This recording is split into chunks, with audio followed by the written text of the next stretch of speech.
vous êtes toujours pas parano, il faut l'être. Aujourd'hui, je vais vous parler de tous les risques par rapport à vos données.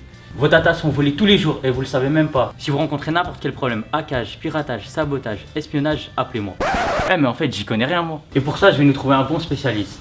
On a trouvé Alec. En fait, Alec refusera sûrement de me rencontrer en personne. Il faudrait que je passe par le dark web. Alec, merci de prendre le temps de répondre à mes questions. Peux-tu me rappeler ce que tu fais dans la vie? Alors bonjour, je m'appelle Alec. Alors pour des raisons de confidentialité évidentes, je préfère ne pas divulguer mon identité. Ça fait partie de la sécurité élémentaire sur Internet, de la sécurité des Ok. réseaux. Alors je suis administrateur réseau, administrateur système, expert en sécurité informatique. Donc je m'occupe de réseaux d'entreprises, je m'assure que leurs données ne soient pas volées, je m'informe des techniques des pirates pour protéger mon réseau et donc répondre en permanence aux centaines d'attaques journalières dont tout le monde est victime. Intéressant. En fait, je viens de me lancer dans la sécurité informatique et je me demandais où partaient les données. Alors tout a été fait pour que le réseau Internet, dans sa globalité, résiste à des attaques de type nucléaire. Quand vous placez des données sur Google, par exemple, donc vous avez un Google Drive, ces données sont stockées et répliquées à travers plusieurs dizaines de data centers sur toute la planète. Ah, c'est ça en fait. Que sont censés faire les jeunes lorsqu'ils sont sur un site non sécurisé ou en cas d'attaque de leur serveur? Alors, il faut partir du principe qu'aucun site n'est un emplacement sécurisé. Bien sûr, des entreprises comme Google, Facebook investissent énormément d'argent en termes de sécurité, et donc on peut se dire que là-bas, les données sont potentiellement plus à l'abri qu'ailleurs, mais c'est quand même pas une science exacte. Comment réagir, vous, si vous arrivez sur un site qui vous semble douteux, suspect ou non sécurisé? Tout simplement ne pas vous y inscrire et ne pas y stocker de données personnelles. Et comment réagir si votre serveur s'est fait pirater? Nous vous conseillons de changer de mot de passe ou des choses comme ça. Ah oui. C'est moi, c'est Brutus, fils de César. Allez, où? Le code. 29 1 JC 48.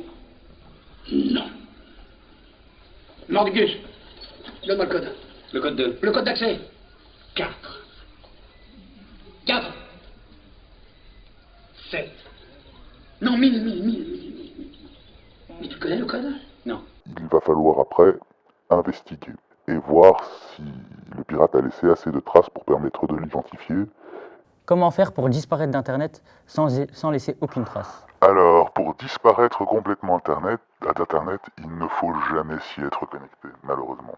Mais dès lors, si vous voulez disparaître d'Internet dans 20 ans, déconnectez-vous dès aujourd'hui et ne vous y reconnectez plus jamais, ni même ne posséder de smartphone. Sinon, aucune possibilité. On ne peut pas être alarmiste, hein. Le monde est ainsi fait et on s'en sert, on en profite bien. Et donc, qui nous protège sur Internet? Qui protège toutes ces données? Ah, alors il n'y a pas de qui. Question très importante et je n'arriverai pas à faire une réponse assez longue en quelques minutes. Il existe des centaines d'administrateurs réseau, des centaines de personnes, des milliers, même des millions de personnes qui s'occupent de la sécurité de leur petit réseau indépendant. Et parfois ils le font très bien, parfois ils ont fait un peu trop la fête la veille et ils font une bêtise. Donc en fait cette sécurité elle n'est que relative. Il n'y a pas une personne qui peut être le policier d'Internet.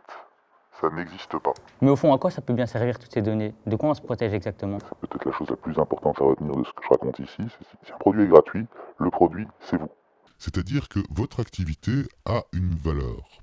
Si vous surfez sur Internet et que vous allez voir des voyages à la Barbade ou des choses comme ça, et qu'un site comme Facebook revend ses données à un publicitaire, le publicitaire sait que pour vous cibler, il doit vous envoyer de la publicité pour voyager sur la Barbade. Ça va peut-être pas marcher avec vous, mais ça va marcher avec un certain pourcentage non négligeable, et ça se fait à échelle massive. C'est ça la valeur ajoutée de tous ces services gratuits, qui n'en sont pas vraiment. Ah ok, je viens de comprendre, d'accord. Mais ça c'est encore assez gentillet, mon Dieu. Par rapport à votre activité en ligne, on va pouvoir définir quelles sont vos opinions politiques. À un moment donné, certaines personnes mal intentionnées pourraient décider d'utiliser toutes ces données de fichage pour dire voilà, cette personne a telle opinion, cette opinion, on la considère comme répréhensible, c'est prison, goulag ou autre. Ça, ce sont des dérives possibles. Donc actuellement, C'est certain, ça ne se produit pas ici. Mais des choses alarmantes se sont produites, par exemple l'été dernier en France, il y a eu sur Twitter un fichage de 50 000 personnes. On parle de la France, un pays qui a inventé les droits de l'homme. Donc il faut rester vigilant et en tant qu'administrateur, moi j'alerte sur ce genre de choses.